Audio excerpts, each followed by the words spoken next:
신약성경 새번역 로마서 12장 1절 2절 말씀, 하나님의 말씀을 봉독하겠습니다. 형제자매 여러분, 그러므로 나는 하나님의 자비하심을 힘입어 여러분에게 권합니다. 여러분의 몸을 하나님께서 기뻐하실 거룩한 산제물로 드리십시오. 이것이 여러분이 드릴 합당한 예배입니다. 여러분은 이 시대의 풍조를 본받지 말고 마음을 새롭게 함으로 변화를 받아서 하나님의 선하시고 기뻐하시고 완전하신 뜻이 무엇인지를 분별하도록 하십시오. 아멘. 그리스도의 평강이 여러분과 함께 하시기를 기원합니다. 오늘은 성령 강림 주일이며 한국교회와 또 우리 교단이 정한 예배 회복의 날입니다. 포스트 코로나 시대를 맞이하면서 위로 하나님께 대하여 우리가 지키고 힘써야 할 핵심 가치들을 살펴보는데, 그 첫 번째 가치로 소망하는 예배라 말씀드렸습니다. 소망하는 예배를 드린다라고 할 때 우리는 본질적인 세 가지 원리를 힘써 실천하는 것입니다. 첫 번째는 영과 진리로 드리는 예배, 두 번째는 삶 전체를 드리는 예배, 그리고 세 번째는 우리 몸을 거룩한 산제물로 드리는 예배입니다. 오늘은 마지막 시간으로 우리 몸을 거룩한 산제물로 드리는 예배에 대해서 하나님의 말씀의 뜻을 살펴보려고 합니다.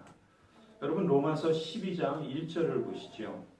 형제자매 여러분, 그러므로 나는 하나님의 자비하심을 힘입어 여러분에게 권합니다. 여러분의 몸을 하나님께서 기뻐하실 거룩한 산제물로 드리십시오. 이것이 여러분이 드릴 합당한 예배입니다. 개역개정 성경은 이 구절을 이렇게도 번역합니다. 그러므로 형제들아, 내가 하나님의 모든 자비하심으로 너희를 권하노니 너희 몸을 하나님이 기뻐하시는 거룩한 산제물로 드리라. 이는 너희가 드릴 영적 예배니라. 합신에서 조직신학을 가르치는 교수님이 송인규 교수님이라고 계시는데, 이 교수님께서 이 말씀을, 이 로마서 12장 1절 말씀을 예배의 핵심 원리라 강조하시면서 우리에게 몇 가지 교훈을 말씀하십니다. 그 중에 저는 이 말씀이 우리 신자들에게 주는 두 가지 주목할 만한 점을 함께 살펴보려고 합니다. 첫 번째는, 여러분, 이 로마서 12장 1절 말씀을 보시면 제사장과 제물이 하나다라는 것을 우리가 주목할 필요가 있습니다. 여러분 아시는 것처럼 구약 시대에는 제사장이 있죠. 그리고 그 제사장은 소나 양이나 짐승을 잡아서 그 짐승을 죽이고 그 피나 고기로 하나님께 제사를 드렸습니다. 그러니까 제사장과 제물이 별개죠. 각각입니다. 그런데 신약 시대에 와서는 신약의 예배는 제사장과 제물이 하나예요. 먼저 예수님께서 친히 제사장이 되어주셨죠. 그리고 제사장이신 예수 그리스도께서 우리의 죄를 속죄하기 위해서 예수님이 친히 속죄의 제물이 되셨습니다. 그러니까 예수님이 제사장이시고 동시에 속죄의 제물이 되시는 제사장과 제물이 하나가 된 것이에요. 그래서 우리도 예수 그리스도와 같이 그리스도로 말미암아 제사장이 되었다, 성경은 말합니다. 그리고 제사장으로서 우리는 어떻게 하나님을 예배하는가? 오늘 본문은 우리 자신을 하나님이 기뻐 받으실 산 제물로 드리라. 곧 우리가 제사장이요 우리 자신이 제물이다. 예수님이 그러신 것처럼 우리도 제물과 제사장이 하나다라는 말씀을 우리에게 확인시켜 줍니다. 여러분 자신이 제사장이고 또 여러분 자신이 제물이다, 성경은 가르칩니다. 특히 여러분이 제물인데 그냥 제물이 아니고 거룩한 산제물이다라고 오늘 말씀하고 있죠. 거룩한 제물이라는 뜻은 무엇일까요?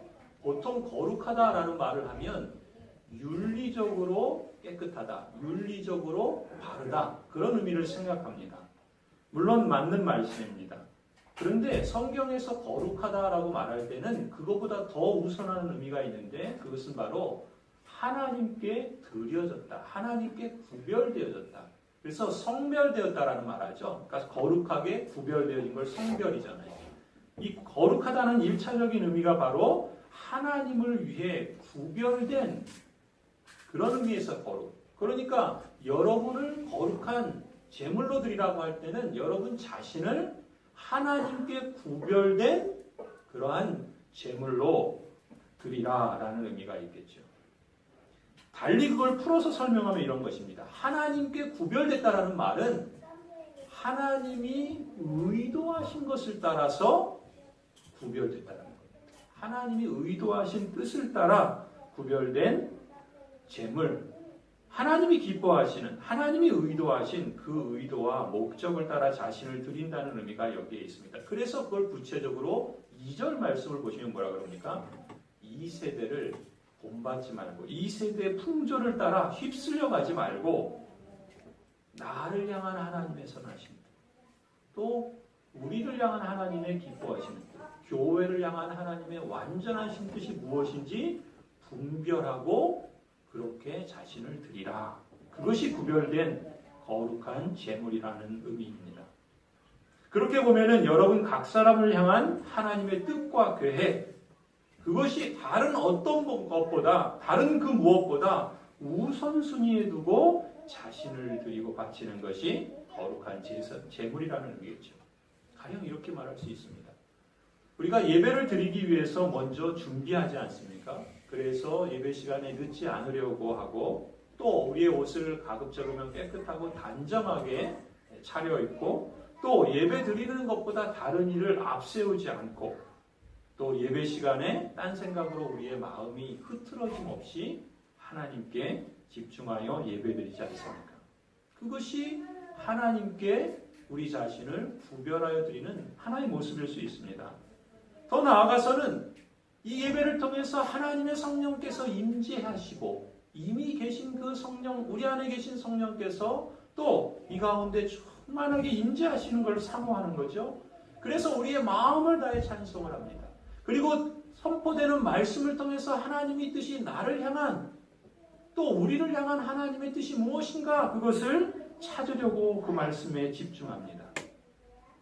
우리가 지난번 말씀드린 것처럼 이 예배를 통해서 우리의 모든 영혼의 활동이 오직 성삼위 하나님께 집중하면서 우리 자신을 드리는 것이 거룩한 제물로 하나님을 향하여 구별된 예배의 모습이라 태도라 말할 수도 있을 겁니다. 거기서 그치지 않습니다.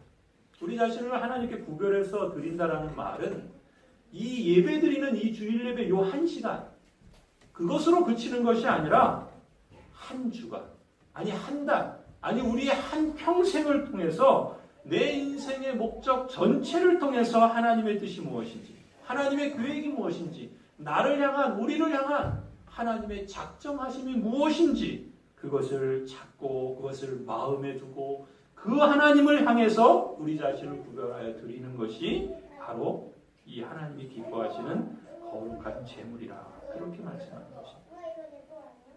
여러분 자신을 거룩한 제물로 드리는 것, 제사장으로서 또 우리 자신이 거룩한 제물로서 하나가 되어서 하나님께 드리는 것, 이것이 바로 오늘 본문이 우리에게 말씀하시는 하나님이 기뻐하시는 합당한 예배, 그것이 곧 영적 예배라 라는 사실을 우리가 기억해야 할 줄로 믿습니다. 그리고 오늘 본문이 강조하는 두 번째는요, 여러분의 몸을 제물로 드리라 그렇게 말씀하고 있죠. 여러분의 몸을 거룩한 산 제물로 드리라. 여러분 예배하면 앞서도 강조한 것처럼 보통 영혼의 활동을 우리가 강조합니다. 물론 맞습니다. 그런데 우리 영혼은 우리가 죽기까지는 우리 몸과 분리되지 않습니다. 몸과 영혼은 늘 함께 있습니다. 그렇다면 이 예배는 우리의 영혼으로만 드리는 것이 아니라 오늘 본문 말씀 그대로 무엇을 드린다고요? 우리 몸을 하나님께 드리는 겁니다. 그러니 몸을 제물로 드리라는 것은 이렇게도 말할 수 있습니다. 우리의 몸이 참여하고 있는 모든 영역의 행위와 모든 활동이 하나님께 대한 예배가 된다라는 점입니다. 다시 말씀드립니다. 여러분의 몸이 참여하는 모든 활동과 모든 행위들이 다 하나님께 대한 예배가 될 수 있습니다. 풀어 말하면 몸으로 하는 모든 것이 예배다. 예배해야 한다라는 말씀이죠. 가령 지금처럼 우리 몸이 이 예배당에서 주일 예배 시간에 하나님께 예배하는 것 당연히 예배입니다. 그렇죠? 우리의 몸이 여기서 예배를 드리고 있잖아요. 또 여러분이 새벽 기도회나 수요 밤 기도회나 금요 기도회나 예배당에 나와서 기도하는 것도 우리의 몸이 하나님께 드리는 예배라 할 수 있습니다. 그런데 여러분, 만일 여러분의 몸이 지금 이 예배를 마치고 예배당을 나서서 떠나셔가지고 이제 일상생활 속에 특히 주중에 생활 현장에서 하는 행위들은 어떨까요? 그건 역시 하나님께 대한 예배가 될 수 있다고 여러분 생각하십니까? 오늘 본문 말씀은 그렇다는 거예요. 우리의 몸이 하는 모든 행위와 활동이 하나님께 대한 예배가 되어야 한다. 될 수 있다. 그것을 우리에게 말씀하고 있다는 것이죠. 가령 여러분 가정에서 자녀들을 양육하죠. 집안일을 돌보죠. 어린이집이나 학교에서 아이들을 돌보고 가르치죠. 회사나 일터에서 자신의 역할들을 맡아 일하지 않습니까? 병원이나 요양원에서 환자들을 돌보고 치료하지 않습니까? 지역사회에서 자치활동으로 섬기지 않습니까? 주중에 예배당 관리를 위해서 나와서 수고하고 교회 사무실에서 목양의 일로 여러 가지 일들을 행하는 것, 바로 그 일상의 현장 속에서 여러분의 몸으로 하는 모든 행위가 하나님께 대한 예배가 된다는 것입니다. 성경은 신자인 여러분이 이 인식을 가져야 할 것을 말씀합니다. 내가 하는 모든, 내 몸이 참여하는 모든 행위는 하나님께 대한 예배다.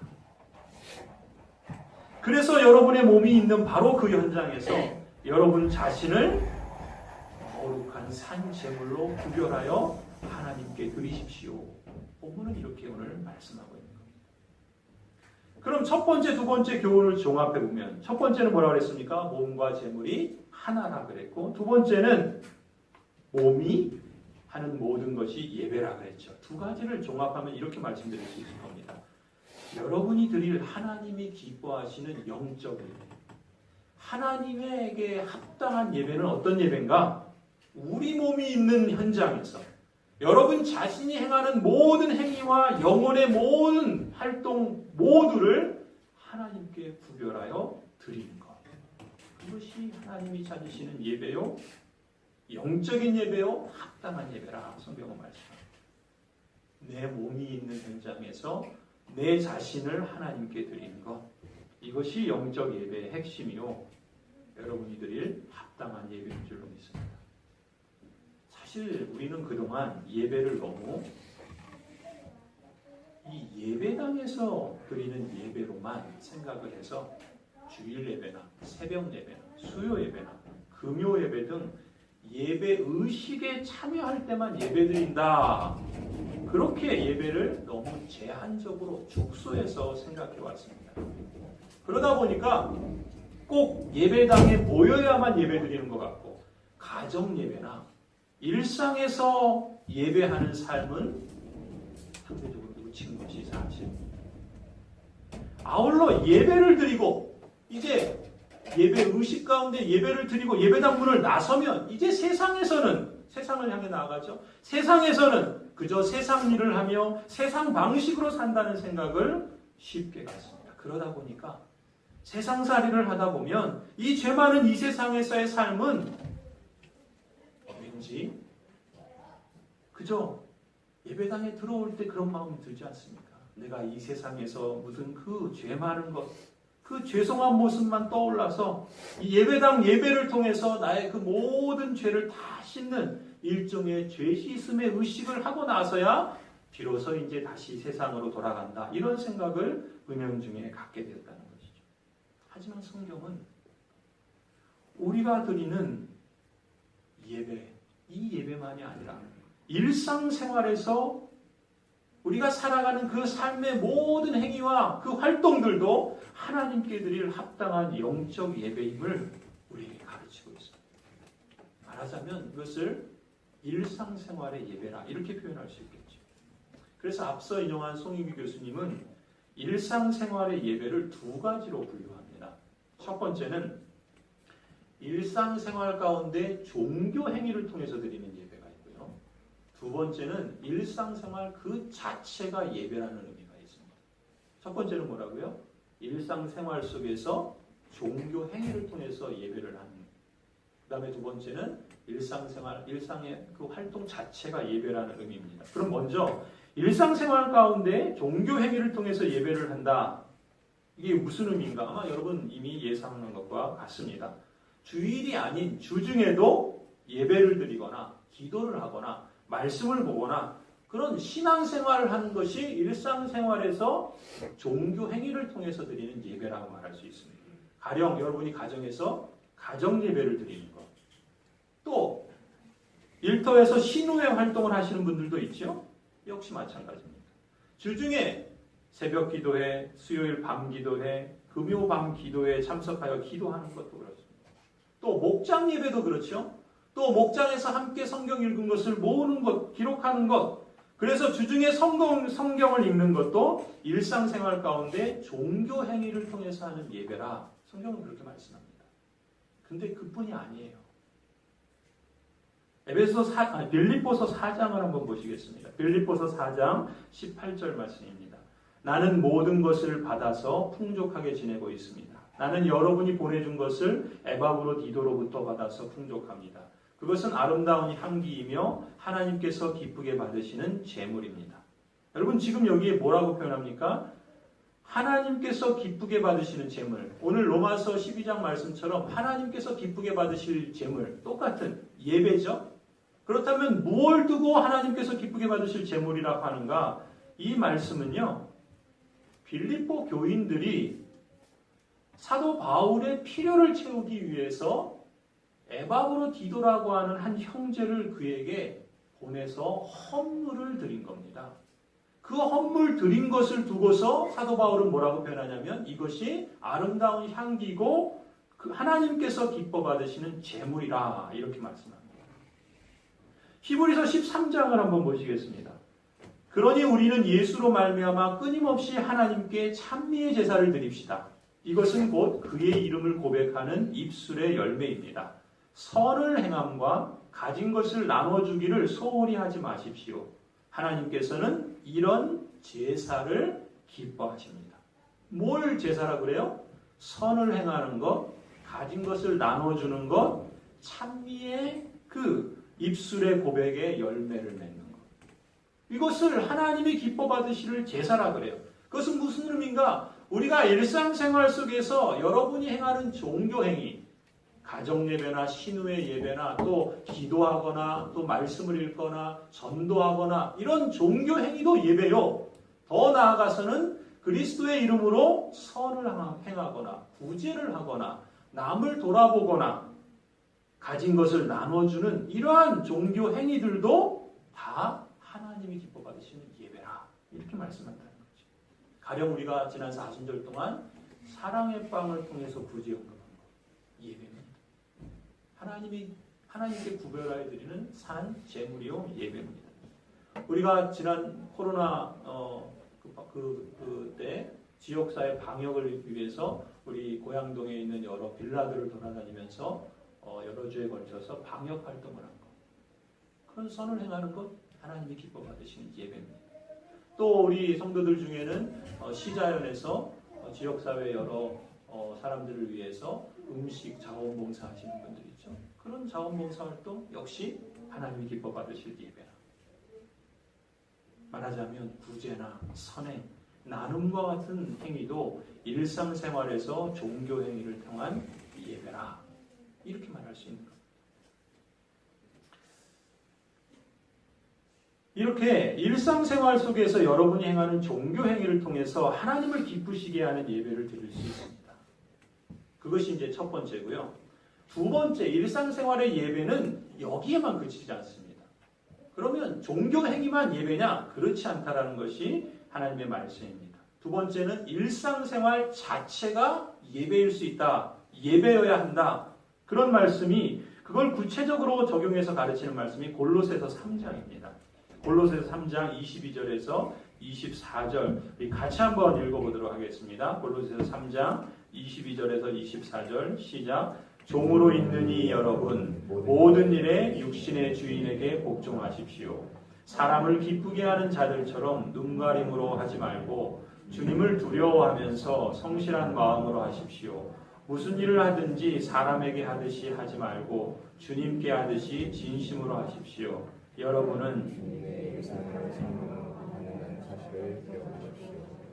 여러분이 섬기는 분은 주 그리스도이십니다. 아멘. 여러분 이 말씀을 보면 뭐라고 말씀합니까? 일상생활 자체가 예배일 수 있다는 걸 말씀합니다. 세 가지를 주목할 필요가 있는데요. 사실 이 말씀은 이 말씀을 처음 받은 사람들은 누구였는가? 초대교회 성도들 가운데 노예였던 신자들이 있었습니다. 지금은 노예제도가 폐지됐지만 당시에는 노예제도가 있었습니다. 그리고 성도들 가운데 다수가 실제 노예였어요. 그 노예인 성도들에게 사도 바울이 권면하는 겁니다. 그런데 이 성도들이, 이 신자들이 노예이기 때문에 그들이 매일매일 하는 일은 뭡니까? 노예의 일을 하는 거예요. 그러니까 사회적인 신분으로 볼 때도 아주 낮은 그런 신분이었고 또 그들이 하는 일 역시도 사람들이 천시하는 노예의 일이었습니다. 그런데 그런 노예 생활에도 불구하고 사도 바울께서는 성경적인 관점에서는 뭐라고 평가하시는가? 그 일 자체도 뭐라 그럽니까? 하나님이 기뻐하시는 예배로서 귀한 가치가 있다. 새로운 안목과 인식을 일깨워주고 있는 겁니다. 우리가 주목해야 될 첫 번째 사실은 이것입니다. 비록 노예가 하는 일이 종교 행위와 전혀 무관하죠. 노예의 일은 종교 행위가 아니에요. 일상생활에서 종교 행위를 하는 것이 아닙니다. 더군다나 사회적으로 천시받는 일이었습니다. 그런데 그럼에도 불구하고 그 일을 수행하는 그 신자의 태도와 그 마음에 따라서 얼마든지 하나님께 영적인 가치가 있다는 것을 말씀하고 있죠. 그래서 24절에 뭐라 그래요? 여러분이 섬기는 분은 누구라고요? 주 그리스도다. 이렇게 말하고 있단 말이죠. 두 번째 주목할 점은 그들이 그렇다면 노예 생활조차도, 노예 일조차도 하나님께서 기뻐 받으시는 예배일 수 있고 그들이 하는 일 자체가 그리스도를 섬기는 것이다라고 한다면 어떤 점에서 그러냐는 거예요. 그러면 신자가 하는 모든 일은 저절로 다 예배가 되고 다 하나님이 기뻐 받으시는 제사가 되는가? 그렇지 않습니다. 그러면 무엇이 핵심인가? 22절을 보면 뭐라고 그럽니까? 주님을 두려워하면서 성실한 마음으로 하십시오. 무슨 일을 하는데요? 노예의 일을 하지만 사람을 기쁘게 하는 자들처럼 눈가림으로 하지 말고 주님을 두려워하면서 성실한 마음으로 하십시오. 23절은 뭐라 그래요? 무슨 일을 하든지 노예의 일을 할지라도 무슨 일을 하든지 사람에게 하듯이 하지 말고 주님께 하듯이 진심으로 하십시오. 신자의 마음의 태도에 내가 무슨 일을 하든 내가 하는 활동이 무엇이든 내 직업의 현장이 어디이든 내가 지금 은퇴한 후에 살아가는 일상 속에서 행하는 모든 활동들조차도 그 일을 주님을 두려워하면서 성실한 마음으로 한다면 그 일을 주님께 하듯이 진심으로 하는 마음을 갖는다면 그것은 곧 예배라는 거죠. 하나님이 기뻐 받으시는 예배라는 것입니다. 성령으로 거듭난 사람, 그 마음에 성령의 기쁘신 뜻을 따라 살고자 그 생각을 가진 사람은 자신의 사회적인 신분이나 자신이 매일매일 행하는 일에 구애받지 않고 얼마든지 그 안에 품은 성령의 마음과 주님을 섬기는 태도로 인해서 하나님께 구별되어 드려지는 거룩한 산제물이 될 수 있다는 것입니다.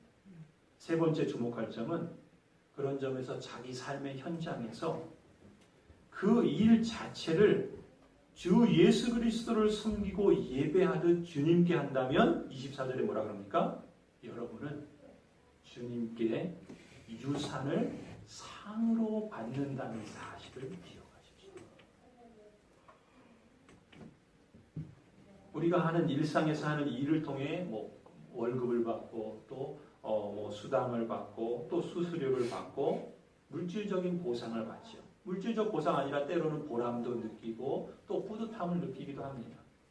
이 세상에서 하는 일을 통해 우리가 얻는 보상이 있습니다. 그런데 때때로 그 보상은 적절하게 주어지지 않을 때도 있죠. 때로는 오히려 보상받지 못하는 경우도 있습니다. 그러나 지금 하나님의 말씀은 우리에게 무엇을 말씀하고 있는가? 그 일로 인해서 세상이 어떻게 우리를 보상하든 더 중요한 사실은 우리가 행하는 그 모든 활동을 통해서 우리가 주님께 섬기듯 성실한 마음으로 주님께 대하듯 진실한 마음으로 그 일을 행한다면 그 상을 누구한테 받는다고요? 하나님께로 받는다는 것입니다. 유산을 하나님께서 우리에게 상으로 주신다는 것입니다. 저는 이 사실을 믿습니다. 그래서 제가 목회자로서 하는 일이 종교활동이지만 종교활동을 한다고 저절로 하나님의 상을 받지는 않습니다. 거짓된 제사장들, 그러한 행위에 대해서 하나님이 심판하십니다. 반대로 세상의 일이라고 하는 그러한 일조차도 하찮은 일이라 할지라도 세상에 어떤 일이 하찮은 일이 있겠습니까? 그러나 세상은 그렇게 평가를 합니다. 실제로. 그러나 그 일에 대해서 적어도 우리는 하나님께서 내가 하는 마음의 태도와 중심을 따라서 상을 주신다. 어떤 상이요? 이 세상에서도 상을 주시고 영원한 세상에도 상을 주시는 줄 믿습니다. 그 상을 바라보기 때문에 우리 자신을 쳐서 하나님께 복종하는 겁니다. 여러분도 마찬가지입니다. 여러분의 일터와 여러분의 삶의 현장에서 그냥 상사에게 또 주위 사람들에게 그냥 적당하게 눈가림으로 하지 않고 성실하게 하는 그 이유와 근거는 우리에게 어디에 있는가? 하나님을 섬기게 하게 되는 거지.